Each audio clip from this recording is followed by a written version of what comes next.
Welcome to our deep dive into privacy. As a philosopher, I'm sure you're already pretty familiar with this concept, but today we're going to really try to, well, go deep. Yeah, deep dive into privacy. I like it. Yeah, exactly. And to guide us on this journey, we're using the Stanford Encyclopedia of Philosophy entry on privacy.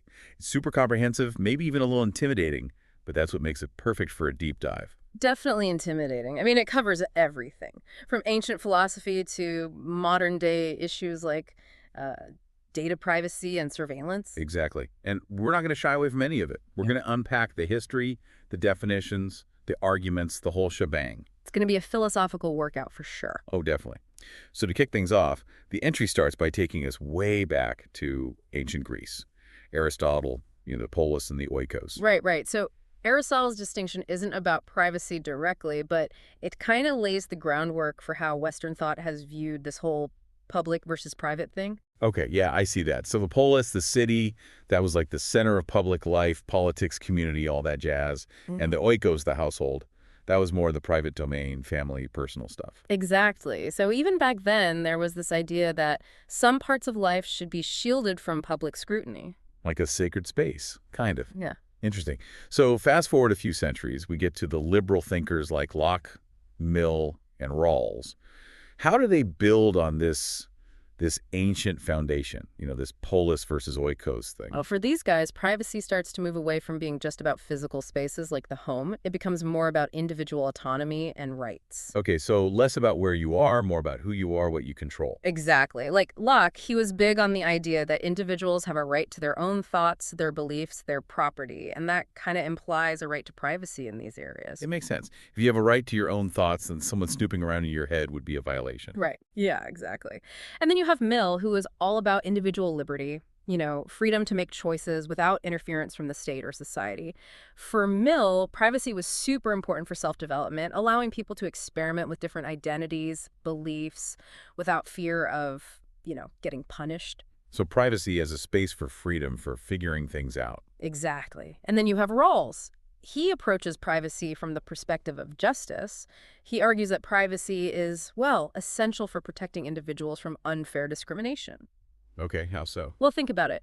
If everyone knew everything about you, all your personal info was just out there, it could be used against you, right? In employment, housing, even access to like social services. Wow, that's a really powerful point. Mhm. So privacy isn't just about personal well-being, it's also about fairness, about a just society. Exactly. And speaking of powerful arguments for privacy, we can't forget Warren and Brandeis and their famous 1890 essay, The Right to Privacy. Oh yeah, the right to be left alone. Mhm. That's like one of the most well-known phrases when we talk about privacy. For sure. And it's crazy how relevant it still is today. Mhm. They were writing in response to the rise of like sensationalist journalism back then, but their arguments about the need to protect individuals from unwanted intrusions into their personal lives, well, it's like they could see the future of data collection and all that. It's amazing how their work has shaped our understanding of privacy, even in the digital age.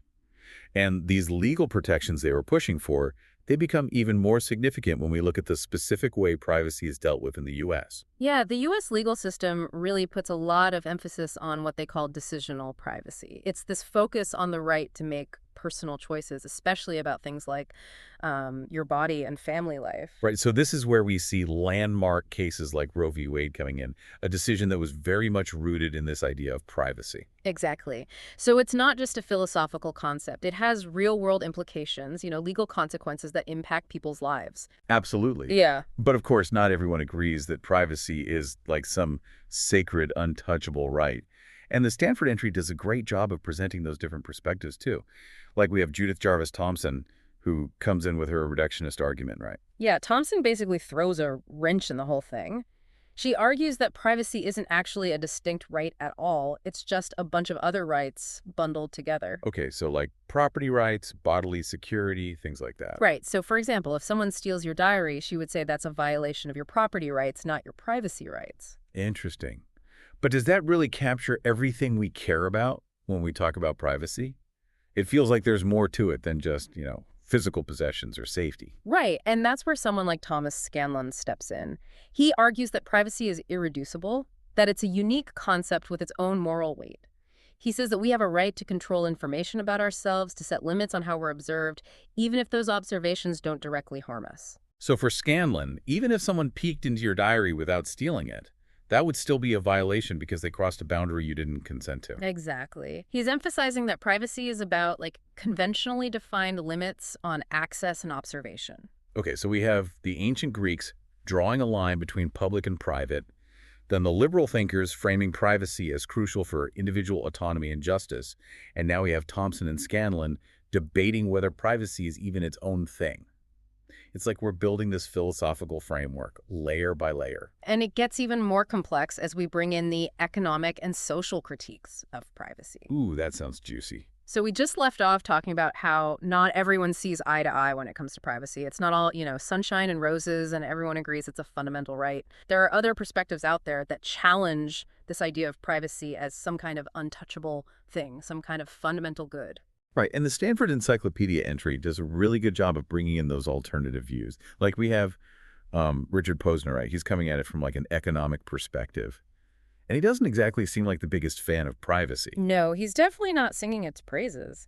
Posner argues that protecting privacy can actually lead to, like, economic inefficiencies. He's all about utilitarianism, maximizing overall societal benefit. And sometimes, he says, restricting information flow, even if it's personal stuff, can hinder economic progress. Okay, so for Posner, if sharing your data, let's say your shopping habits or something, helps companies provide better products or services, then maybe a little less privacy is actually a good thing. Like it benefits society as a whole. Exactly. He's not saying privacy is worthless or anything, but he's making the argument that we shouldn't be protecting it at all costs, especially when it comes to economic considerations. And this raises some really tricky questions about, how we balance individual rights with the well-being of society at large. It makes me think about all those times we just blindly click agree to terms and conditions online. Like, are we constantly making these little Posnerian bargains without even realizing it? Giving up bits of our privacy for the sake of convenience or, better online services. That's a great point, and it really highlights how pervasive these trade-offs between privacy and convenience have become in the digital age. Like, they're everywhere, but they're often hidden. Yeah. Not very transparent. Right, right. And then the entry shifts gears a bit and talks about the communitarian perspective. And this seems to be like a different approach altogether, right? Compared to the individualistic focus of the liberal thinkers we talked about earlier. Oh, absolutely. Communitarians, they put a lot of emphasis on the social value of privacy, like how privacy contributes to the well-being of the community, how it helps shape our norms and practices. They're not against individual privacy, not at all. But they're saying it's not just about individual rights, it's about fostering healthy communities. So for them, privacy is less about me and more about us. Yeah, that's a good way to put it. They might say that, some limits on individual privacy are necessary for the good of the community. Like, they might support limited surveillance in public spaces to help reduce crime, for example, or just make public spaces safer. I can see that perspective. Hmm. But it also makes me wonder where they draw the line. How much individual privacy are we willing to sacrifice for the sake of the community? And who gets to make that decision? Yeah, those are the million-dollar questions, right? It's definitely a balancing act, figuring out where that line should be. And of course, we can't talk about critiques of privacy without bringing in the feminist perspective. The entry mentions it, but it feels like a whole other deep dive on its own. Totally. The feminist critique is so important because it really exposes how these traditional ideas about privacy, especially that public-private divide we've been talking about, have actually been used to justify gender inequality. Like, they've helped maintain these patriarchal power structures that, well, haven't exactly been fair to women. Historically, women were often relegated to the private sphere, right?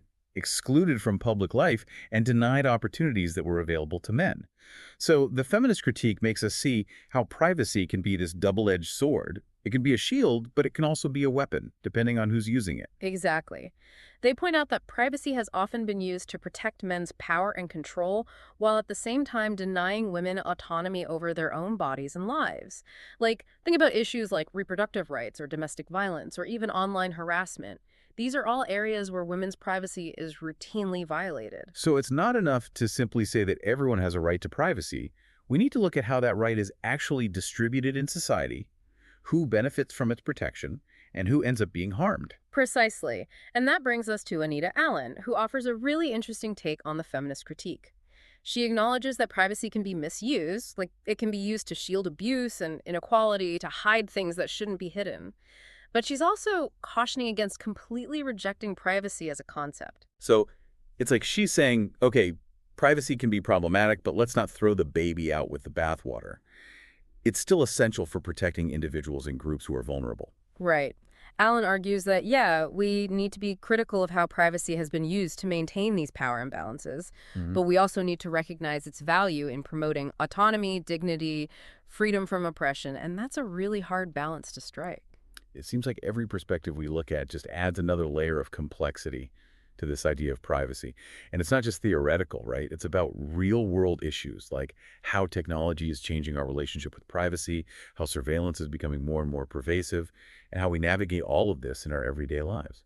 And speaking of navigating the digital age, that's where we're headed next. We'll be tackling how the internet, data collection, the constant presence of technology, all of that is reshaping our understanding of privacy and bringing up new philosophical questions that, well, we haven't had to face before. Can't wait to dive in.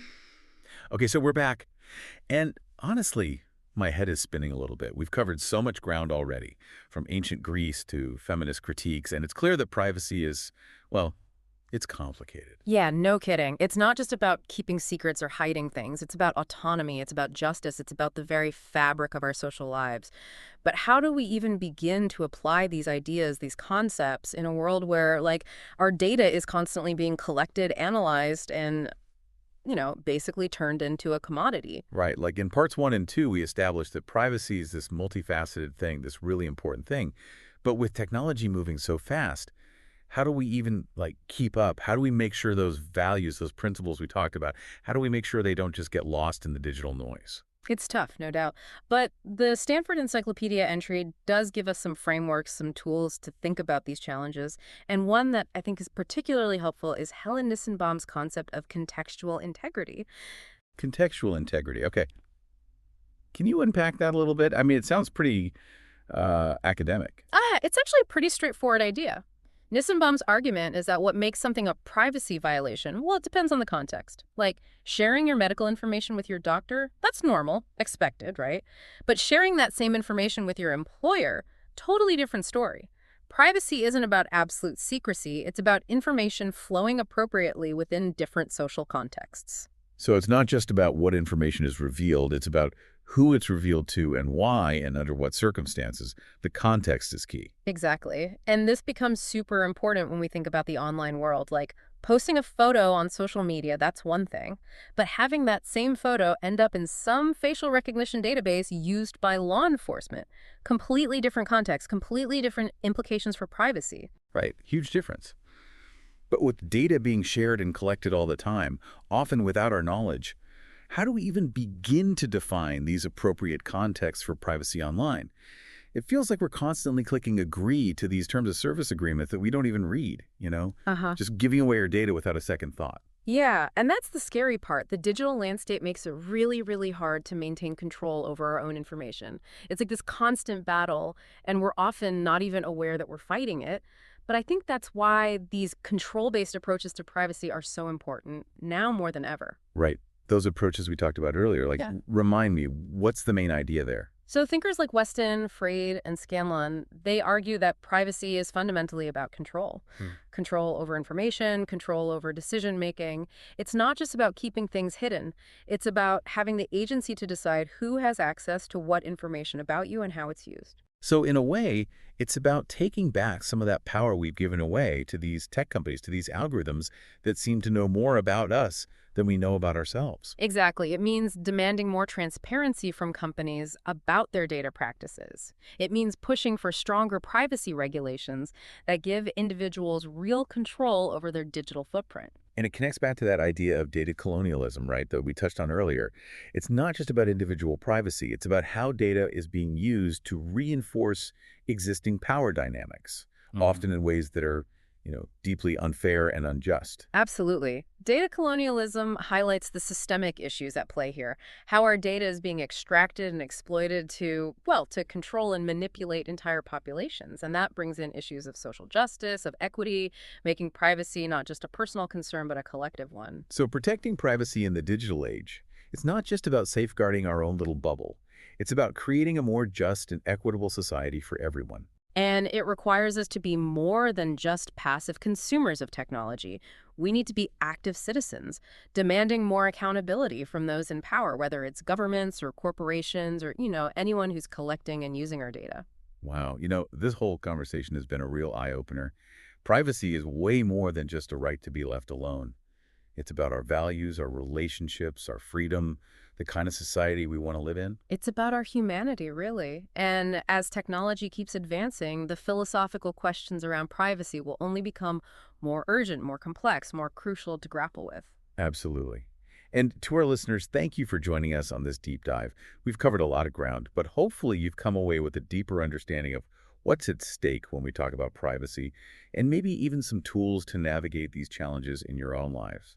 It's been a pleasure exploring these ideas with you all. Keep those philosophical muscles flexed. And to keep questioning, keep pushing for a future where privacy is valued and protected.